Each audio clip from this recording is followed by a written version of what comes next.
Hi, I'm Lance and I'm with Street Bishops, and you can find us at streetbishops.com.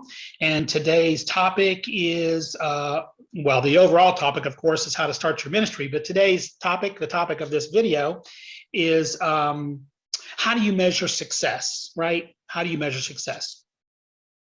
Now, when you start a ministry, as I've asked you to do earlier, you'll want to do it programmatically. Start with a small, narrow program of your overall mission, and then move forward. So the example we've been using, or we used in last video, was single parents, maybe unwed mothers, unwed fathers who are struggling to work and take care of their child and that type of thing. So say that's your focus, that's your area, that's your avatar, is the unwed parent. And your goal is to provide services to them, to develop relationship, and then through that relationship, then they come to know you as a Christian, and they come to know that the reason that you're assisting them is because Christ has asked you to do it, and the people who follow Christ want to serve and act like Christ and help others, right? So the idea is not just Jesus, Jesus, Jesus, Jesus. Do you know Jesus? Do you have Jesus in your life? Blah, blah, blah, blah. It's more like, this is how a Christian acts, walks, and talks. And if this is appealing to you, then I'd like to tell you about Christ. Right? It's a whole different approach to ministry and evangelism. Now, so your ministry, you might think a ministry is having church on Sunday morning. Well, that's sort of a self-serving, let's just all love Jesus kind of get together. That to me, that's nice, but that's not, that can't be the spearhead of your ministry. The spearhead of your ministry is serving the people, doing as Christ did, and being out with the people. So when you do your programs, you're going to want to know, you're going to need to know, what does success look like when you're doing ministry work? Now, I'm going to say a few things that may be controversial, but that's just the way it is. You know, you can take it or leave what I say, but how many people on any one day or any 1 week or month get down their knees and say, I want Jesus in my life? That to me is not success. That's not how to measure the success of a program, right? Because if they say in 1 minute, I want Jesus in my life, and then they don't have the support or they don't have the relationship with people to help them grow in that, in 24 hours, it may be gone, and they don't think of it again until the next time somebody asks them to get on their knees. And that's not effective evangelism to me. And that's not an ethical way to bring someone to know Christ. I think that you bring them through relationship. So when you're doing your programs, you're going to want to analyze, when you're out and about, the continuing relationships that occur, and say, am I not just having one-off people say, yes, I'll accept Jesus? Am I having people in relationship over time who then have an opportunity to see me acting as Christ, and are either joining me in my activities or asking me to tell them about the Lord? That's relationship, and that to me is success.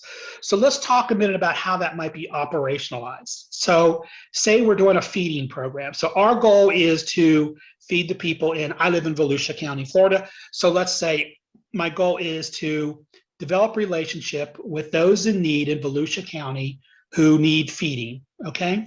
And specifically, my particular target area, my avatar, is the struggling man or woman who is typically just hanging out on the street or sleeping on the street out around the J store down on South Ridgewood in Daytona, okay? So that's my area, that's my focus. So that's gonna be my focus. Because what I want, success defined by me, define it ahead of time, success would be to, every time I go to deliver sandwiches, that additional people, or the same people, but 3, 4, 5 people, however many you feel comfortable with, begin to see your vehicle or your truck or whatever you're driving, and they come to you, right? Yes, they're coming for the sandwich. They know they're going to get a sandwich from you. They know there's going to be a cheeseburger in the bag, okay? They also know there's going to be a note in the bag that says you love them and that Jesus loves them. But over time, you'll get to know their story. and you'll speak with them and they'll tell you how they got on the street, because you'll want to ask them, how'd you get here? Where you come from? Do you have family? Where you come from? What's your struggle? You have conversation. You give them the sandwich, but you have conversation. And eventually you get to know them and they get to know you, because you're the ones acting as Christ, bringing them a sandwich once a week, once every 3 days, every day, whatever your program allows for. And so then at the end of the day, when you come home and you're writing up your after action report on your business plan for that day, and you're able to write down, I saw Bob again, and Bob finally went to social services. I advised him that he could do that, and we helped him get to social services. But Bob, got to social services, and he got, this, whatever he needs, whatever. Jane came by, and she was really blessed. She says she's very blessed by the food that we bring, and that she loves seeing us, and she loves just having somebody to speak with. You write down evidence of relationship. Evidence of relationship. Because through your relationship with them, they will ask about Jesus. Because they will see Christly behavior in action. There is so much talk about Christianity, so much talk about religion, so much talk about church and what the God Squad is doing in the church. How often are people talking about their relationships with the churched or the unchurched? More importantly, the unchurched.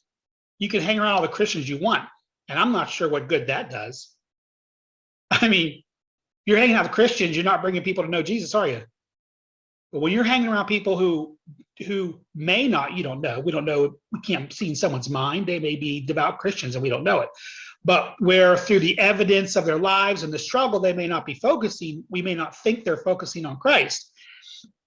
And so through our relationship, we are able to then give the backdrop, because that's always the major goal, no matter what your ministry is, no matter what your mission is, the backdrop is having them come to know Christ.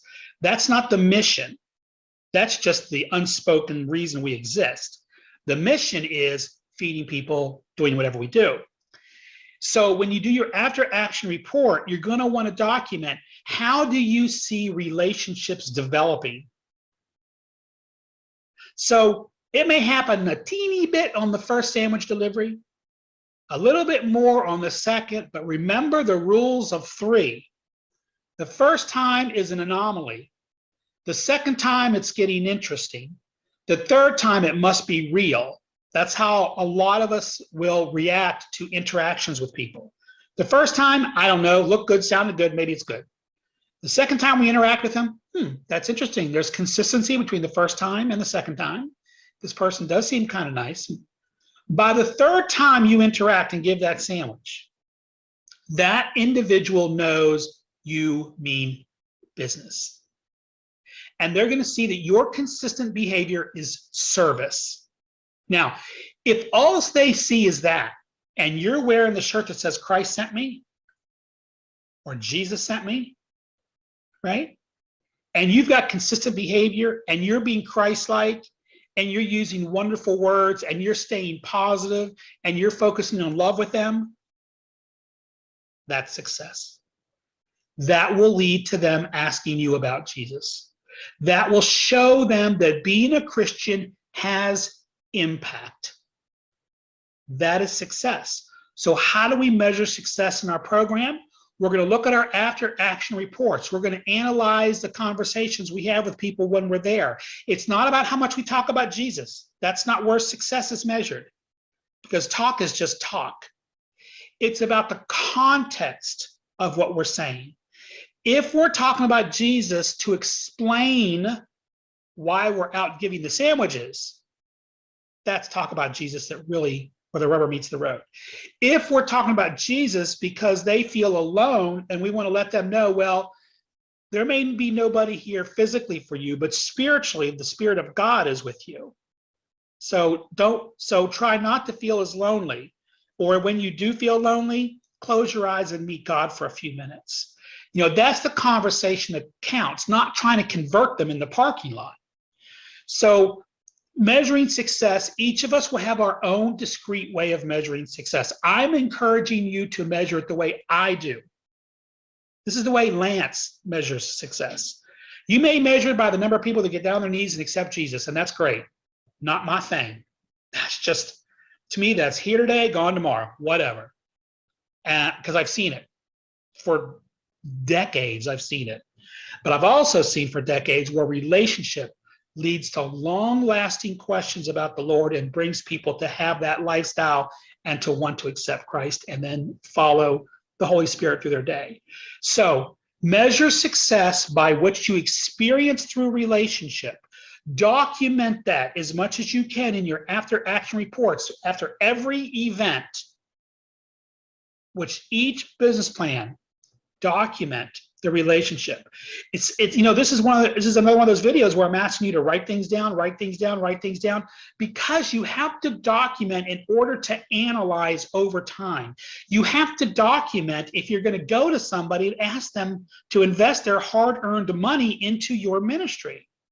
Because it's a different thing if you just sit down over a cup of coffee and say, would you contribute $100 today to my ministry? It's quite a different thing if you have videos to show them on your phone, pictures to show them on your phone, reports, copies of reports to give to them about your action plan, your budget, the after action reports. You give that kind of information to people, you're going to get money. That's fundraising.